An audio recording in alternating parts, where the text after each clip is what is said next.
सुहानी अपने पिता महेंद्र के साथ रूपनगर में रहती थी। बचपन में जब सुहानी की मां का देहांत हो गया तो उसके पिता ने दूसरा विवाह कर लिया। सुहानी की सौतेली मां सुधा शादी के बाद अपनी बेटी ज्योति को भी साथ लाई थी। सुहानी और ज्योति अब बड़ी हो चुकी थी। सुहानी देखने में बहुत सुंदर थी। उसके लंबे काले और घने बाल उसकी सुंदरता में चार चांद लगा देते थे। ये देखकर सुधा सुहानी से बहुत ईर्ष्या करती थी। एक दिन, ज्योति, तुझे कितनी बार बोला है तू भी सुहानी जैसे सुंदर बालों वाली बन। देख उसके बाल कितने काले, लंबे और घने हैं। पता नहीं कितने महंगे महंगे इत्र और खुशबू वाली जड़ी बूटियां लाकर दी हुई हैं। पर तुझे घूमने से फुर्सत मिले तो तू बालों पर ध्यान देना। सुहानी को देख कितने सुंदर बाल है उसके। माँ, सुहानी के बाल बचपन से ही बहुत सुंदर हैं। मेरे बाल उसके जैसे नहीं है तो इसमें मेरी क्या गलती है? सुधा, सुहानी के लिए जो रिश्ते की बात की थी उन लोगों को सुहानी पसंद आ गई है। वो लोग अगले महीने ही विवाह के लिए बोल रहे हैं। मैं सुहानी को ये खुशखबरी बताकर आता हूँ। पिताजी, मैं आपको छोड़कर कहीं नहीं जाऊंगी। मुझे कोई विवाह नहीं करना। नहीं सुहानी बिटिया, हर कन्या के पिता को ये आस होती है कि उसकी पुत्री विवाह करके सकुशल अपनी ससुराल जाए। और फिर धर्मचंद जी जाने माने व्यापारी हैं, तो उनके पुत्र के साथ बहुत खुश रहेगी। और फिर सुहानी की शादी धर्मचंद जी के बेटे सुमेर चंद के साथ हो जाती है। सुहानी को अच्छा और पैसे वाला घर मिलता देख सुधा जलन से भर जाती है। मेरी पुत्री ज्योति का रिश्ता भी तो इतने बड़े सेठ के घर हो सकता था, पर इस सुहानी की वजह से ये संभव नहीं हो पाया। मैं भी देखती हूँ इसका विवाह इतने बड़े घराने में कैसे होता है। मेरी ये दवाई अपना असर दिखा देगी। सुहानी, जाओ जल्दी से स्नान कर लो, फिर विवाह के लिए तैयार भी होना है। हे भगवान, मेरे बाल कहाँ गए? मेरे सिर के तो सारे बाल गायब हो गए। ये कैसे हो गया? मैं गंजी हो गई। मेरे बाल कहाँ चले गए? पिताजी, पता नहीं, मैं नहाकर बाहर आई हूँ तो देखा मेरे सिर पर बाल नहीं है। पिताजी, अब मैं क्या करूँ?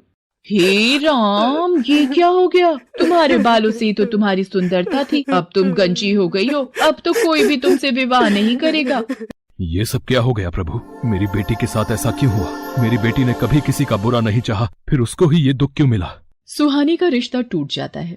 महेंद्र भी सुहानी को लेकर अब बहुत दुखी रहने लगा था। सुहानी जब अपने पिता को दुखी देखती तो वो भी फूट फूट कर रो पड़ती थी। और ऐसा होते देख सुधा और ज्योति मन ही मन बहुत खुश होती थी। अब तो नगर के लोग भी जब सुहानी को देखते तो उसे गंजी कहकर उससे डर कर भाग जाते। अरे, ये गंजी लड़की कितनी बदसूरत दिखाई पड़ती है। हाँ बहन, इसे देखकर तो डर लग रहा है। चलो यहाँ से चलते हैं। हे भगवान, सब लोग मेरे से नफरत करते हैं। मेरे भी सपने थे कि मेरा विवाह होगा, मैं भी अपने ससुराल जाऊंगी। मेरे सारे सपने चूर चूर हो गए। मेरी वजह से मेरे पिताजी भी आज दुखी है। फिर मैं जीकर क्या करूंगी? तभी सुहानी के सामने उसकी माँ प्रकट होती है। माँ, आप कहाँ चली गई थी मुझे इस दुनिया में अकेला छोड़कर? मैं तुम्हारी मदद के लिए धरती पर आई हूँ। तुम बहुत अच्छी लड़की हो। अब तुम्हें निराश होने की आवश्यकता नहीं है। मैं तुम्हें ऐसे बाल दूंगी जिन्हें देखकर लोग तुम्हें कभी नहीं भूल पाएंगे। मैं तुम्हें सोने चांदी के बाल प्रदान करूंगी। जैसे ही सुहानी की माँ सुहानी के सिर पर हाथ फेरती है, सुहानी के सिर पर सोने चांदी के बाल आ जाते हैं। सोने चांदी के सुनहरे चमकते बाल सुहानी की खूबसूरती को और बढ़ा रहे थे। माँ, ये सोने चांदी के बाल तो बहुत खूबसूरत है। आपका बहुत बहुत धन्यवाद। आपने मुझे फिर से सुंदर बना दिया। आपने मेरी सारी परेशानी दूर कर दी। खुशी खुशी अपने घर जाओ सुहानी। अब कभी भी उदास नहीं होना। मेरा आशीर्वाद सदैव तुम्हारे साथ है। सुहानी खुशी खुशी घर की ओर चल पड़ती है। तभी रास्ते में नगर के राजकुमार की सवारी जा रही थी, इसलिए रास्ते पर चलते लोगों को कुछ देर के लिए रुकने के लिए कहा जाता है। नगर के राजकुमार को देखने के लिए कितनी भीड़ लग गई है। भीड़ में से निकलने की कोशिश करती हूँ। ये सोने चांदी के बाल वाली लड़की, अरे भीड़ में इसका चेहरा दिखाई नहीं पड़ रहा। कितने सुंदर बाल हैं इसके, कहाँ गायब हो गई? हम रथ से उतर कर भी नहीं जा सकते। ओहो, कितने सुंदर बाल थे उसके। वो तो खुद भी कितनी खूबसूरत होगी। सुहानी घर पहुंचती है। मैं अपने बालों को इस दुपट्टे से ढक लेती हूँ, नहीं तो माँ ढेरों सवाल पूछ लेंगी। मैंने इसकी ऐसी हालत कर दी है कि इसे अपने गंजे सिर को छुपाना पड़ता है। माँ, तुमने बहुत सही किया इस सुहानी के बाल गायब करके। सुहानी अपने कमरे में आ जाती है। उधर राजकुमार सूरज सिंह सुहानी के ही ख्यालों में डूबा हुआ होता है। वो सुहानी को याद करते हुए एक तस्वीर बनाता है। राजकुमार सूरज सिंह, आपके स्वयंवर की सारी तैयारियां हो गई हैं। दूर दूर से राजकुमारियों के लिए संदेश भिजवाया गया है। पर ये तुम क्या बना रहे हो? बिना चेहरे की तस्वीर? पिताजी, ये तस्वीर उस लड़की की है जिसके सोने चांदी के बाल हैं, और मैंने निश्चय किया है कि मैं इसी लड़की से विवाह करूंगा। बस मुझे उसे ढूंढना है, और वो कहाँ मिलेगी मैं यही सोच रहा हूँ। पुत्र, सोने चांदी के बाल वाली लड़की सिर्फ कहानियों में होती है। तुम ऐसी लड़की कहाँ ढूंढोगे? ये जिद छोड़ दो। पिताजी, चाहे मुझे पूरे नगर में ऐलान ही क्यों ना करवाना पड़े, मुझे सोने चांदी के बाल वाली लड़की ढूंढनी है, और जिस लड़की के भी बाल सोने चांदी के होंगे मैं उसी से विवाह करूंगा। सेनापति जी, नगर में ढिंडोरा पिटवा दिया जाए। जिस लड़की के भी बाल सोने चांदी के हैं, हम उसी लड़की से विवाह करेंगे। राजकुमार के कहने पर नगर में ढिंढोरा पिटवा दिया जाता है।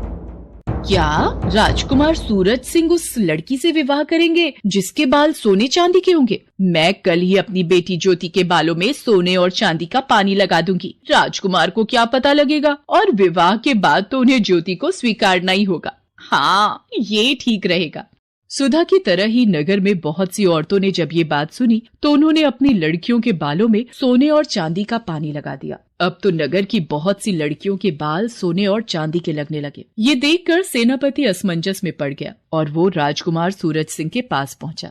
राजकुमार सूरज सिंह जी, बहुत ही बड़ी समस्या आ गई है। नगर में जो भी लड़कियां विवाह योग्य हैं, उन सभी लड़कियों के बाल सोने और चांदी के प्रतीत हो रहे हैं।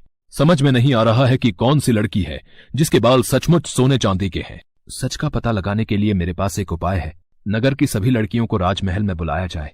सेनापति नगर की सभी लड़कियों को राजमहल में आने का संदेशा देता है। ये लड़की कौन है? इसे भी महल में चलने का आदेश दो। सेनापति जी, पर ये तो गंजी है। सेनापति सुधा की बातों पर ध्यान नहीं देता और ज्योति के साथ साथ वो सुहानी को भी राजमहल ले जाता है। आप सबको मैंने इसलिए आमंत्रित किया है कि मैं अपने लिए उचित वधू ढूंढ सकूं, पर आप सबने ही अपने बाल सोने और चांदी के कर लिए। अब एक एक करके सभी कन्याएं इस फव्वारे के नीचे खड़ी होंगी और बालों की सच्चाई सामने आ जाएगी। ये क्या हो रहा है? अब तो ज्योति की सच्चाई राजकुमार के सामने आ जाएगी कि इसके बालों में सोने चांदी का पानी चढ़ा हुआ है। एक एक करके सभी लड़कियां फव्वारे के नीचे खड़ी होती हैं और उनके बाल धुलकर पहले जैसे हो जाते हैं। बस ये आखिरी लड़की रह गई है राजकुमार, इसे भी फव्वारे के नीचे खड़ा करना है। पर ये तो गंजी है, इसके बाल तो मैंने हो, ये मैं क्या बोलने जा रही थी। इनमें से तो कोई भी लड़की सोने चांदी के बाल वाली नहीं निकली। पता नहीं वो कौन थी। बस ये आखिरी उम्मीद रह गई है। सुहानी घबराते हुए सिर से अपना दुपट्टा उतारती है। सुधा और नगर के सभी लोगों की निगाहें सुहानी के सोने चांदी के बाल देखकर दंग रह जाती हैं। सुहानी फव्वारे के नीचे खड़ी हो जाती है। उसके बाल तो सचमुच सोने चांदी के थे। ये देखकर राजकुमार खुश हो जाता है। हम तुमसे विवाह करना चाहते हैं, क्या तुम्हें मंजूर है? आपको पति के रूप में पाना मेरा सौभाग्य है, पर मेरे बिना पिताजी। सुहानी बेटी, अब वक्त आ गया है तू इस दुख भरी जिंदगी से आजाद हो जाए और खुली हवा में सांस ले सके।